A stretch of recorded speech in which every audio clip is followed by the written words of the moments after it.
Salut.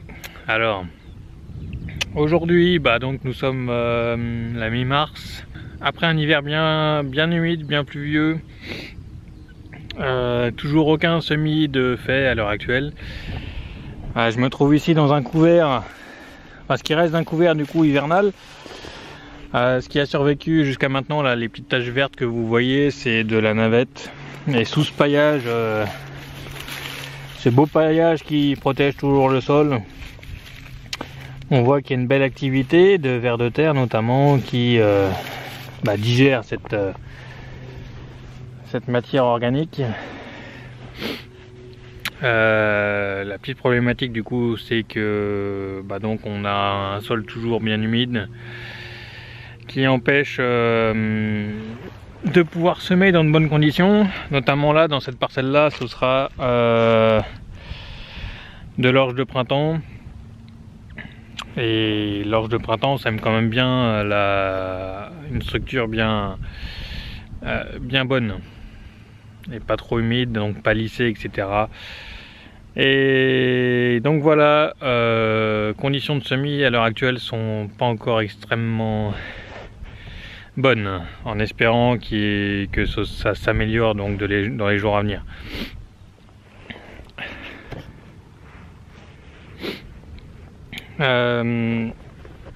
Autre parcelle donc là ce sera un futur maïs en fait, avec donc le reste d'un couvert, comme vous le voyez derrière, d'avoine brésilienne, avec les petites touffes vertes qui repartent. Du coup c'est de la luzerne. Donc voilà, la luzerne commence à repartir. On voit aussi une belle activité du coup de turicule de vers de terre. Et en dessous, on voit un sol qui est pas trop mal, qui évolue plutôt bien. Je suis assez satisfait, voilà, avec une belle activité à la surface du sol, des lombrics qui bougent bien et une terre du coup qui devient grumeleuse. Donc c'est plutôt intéressant. Voilà, et donc toujours un sol bien couvert qui va attendre patiemment le semis du maïs d'ici quand les températures seront bonnes, surtout parce que là on a une belle vague hivernale qui est revenue, donc c'est pas pour tout de suite, hein. Allez, à plus. Autre endroit du coup, je vous avais parlé dans ma dernière vidéo par rapport au lien entre permaculture, grande surface, etc. Un bel exemple ici, comme quoi un couvert même très massif ne permet pas d'étouffer toutes les plantes et donc d'éviter le salissement des parcelles. Voilà un bel exemple ici où du coup c'est la même parcelle, c'est un couvert d'avoine brésilienne. C'était le reste de la paille donc du précédent blé, plus un couvert de luzerne du coup permanente,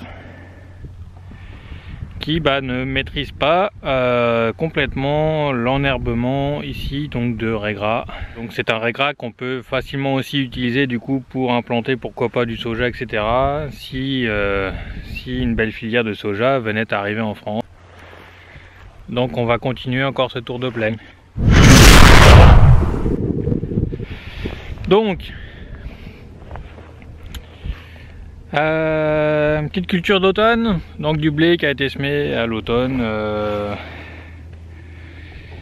voilà, qui a eu pour le moment aucun herbicide, et donc semé dans un couvert, et on se rend compte que du coup il y a toujours du raiggras, etc. Voilà, donc un salissement. Comparé à mon historique de parcelle où il y avait sans doute au moins 1 millier de raiggras au mètre carré, la pression raiggras petit à petit commence à diminuer, sans pour autant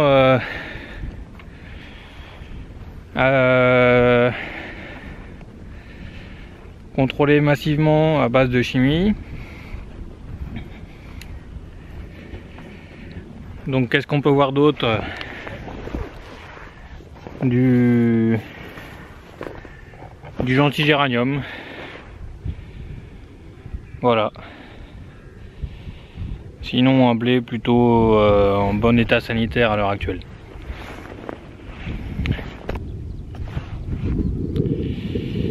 Donc nous voici dans une autre petite parcelle. Là c'est juste un essai, c'est pour tester différentes en fait céréales. Excusez-moi, il fait très froid. Du coup je suis un peu glacé. Donc voilà. Donc autre parcelle. Bon, c'est pas une parcelle de géranium, hein, c'est une parcelle encore une fois qui pourtant avait un beau couvert, mais qui ce couvert ne gère malheureusement pas tout le salissement. Et donc je vous laisse reconnaître cette céréale. C'est du seigle forestier, donc il devrait bientôt commencer à décoller si les températures voulaient bien elles aussi décoller. Bref, voilà. Bon allez, la suite. Petit exemple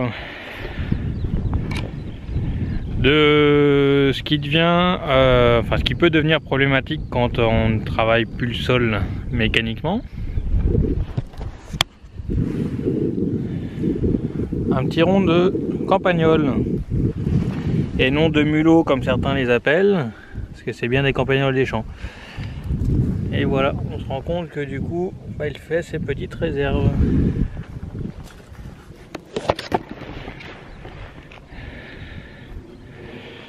Je vais faire une petite parenthèse du coup concernant ces campagnols et comment les gérer le plus naturellement, et donc réinstaurer une lutte biologique pour les contenir. Il suffit tout simplement de mettre des piquets. Il faut réinstaller des nichoirs dans les parcelles ou à proximité des parcelles, et des ravageurs pour lutter contre ces campagnols, donc qui sont les bus, qui sont les faucons, etc. Voilà, donc avec ces nichoirs implanter, remettre des perchoirs aussi. Nous voici maintenant dans mon colza. Alors le colza, cette année est très délicat. Un colza qui va pas très bien, on va dire. Là c'est la meilleure partie de la parcelle, c'est ce qui me reste. En gros c'est ce que je vais garder. Donc voilà, un colza qui avait été semé à peu près, donc c'est des lignées, un mélange de lignées, qui avait été semé à 3 kg de colza avec tout un autre mélange de plantes compagnes. Implanté du coup avec aussi du trèfle blanc qui, j'espère, lui s'en sortira et va peupler du coup la parcelle pour structurer et mieux structurer ce sol. Donc le trèfle blanc, qui est une légumineuse, nourrira aussi en azote naturel mon sol. Voilà, donc en gros, pour montrer le reste de la parcelle, il reste pas grand chose plus que le gel à griller, tout ce qui restait. Donc il me reste en gros du trèfle blanc et des géraniums.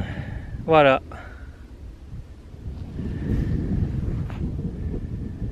Du coup, il ne reste pas grand chose. Autre culture dans ce tour de plaine. Alors, je vous laisse reconnaître.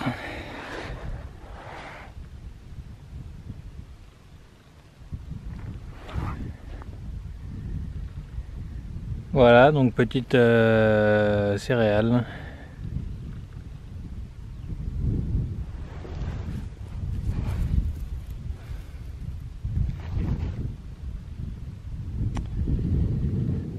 Ça me plaît plutôt bien, ça pousse tranquille.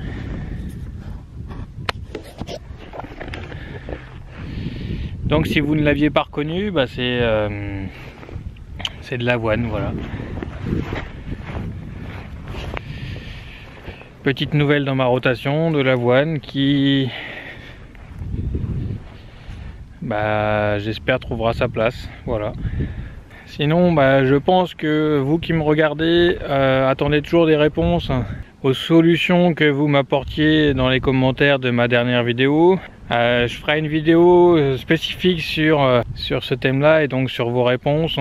Je vous remercie en tout cas du coup pour tous vos commentaires. C'est très riche, très vivant. Mais en tout cas, merci beaucoup. Alors, dernière parcelle de ce tour de plaine. Donc une future orge de printemps qui sera semée, qui aurait déjà dû être semée, mais malheureusement, comme les autres parcelles, trop frais, trop humide, trop d'eau tous les jours, quasiment. Manque de soleil, donc pas le temps de sécher. Et voilà du coup ce que ça donne. Donc c'est une des parcelles que je vous avais montré à l'automne. Où il y avait un couvert, du coup couvert de rue ou pas de rue, et du coup on se rend compte que la parcelle s'est ressalie. Donc là il y a eu juste donc la gestion des couverts a été faite par un coup de rouleau, un gros rouleau écraseur, c'est pas un faca, c'est un rouleau Cambridge en fait tout simplement. Donc ce qui reste là c'est toujours de la navette, voilà, qui est repartie, qui va bien se développer si le temps chaud revient, mais ce qui n'est pas prévu. Et du coup des résidus de radis, etc. Et ce couvert spontané qui a des bons et des mauvais côtés, dur et gras, du coup voilà, à voir, à suivre. Et du coup je vous tiendrai au courant de ce qui s'est finalement fait, voilà, parce que c'est pas simple. Voilà, quand on est agriculteur on travaille en fonction du temps, voilà, c'est un paramètre qu'on ne contrôle pas, il n'est pas forcément facile à gérer, mais on doit s'adapter et travailler avec. Voilà, c'était mon petit mot de la fin. Écoutez, merci à vous d'avoir tenu jusqu'à maintenant si vous avez regardé entièrement cette vidéo. N'hésitez pas à commenter cette vidéo, à poser des questions, à participer dans les commentaires. N'hésitez pas aussi à me dire du coup s'il y a une thématique de vidéo, si mon type de vidéo vous plaît, si du coup un thème de vidéo vous plairait. Et voilà, allez, salut!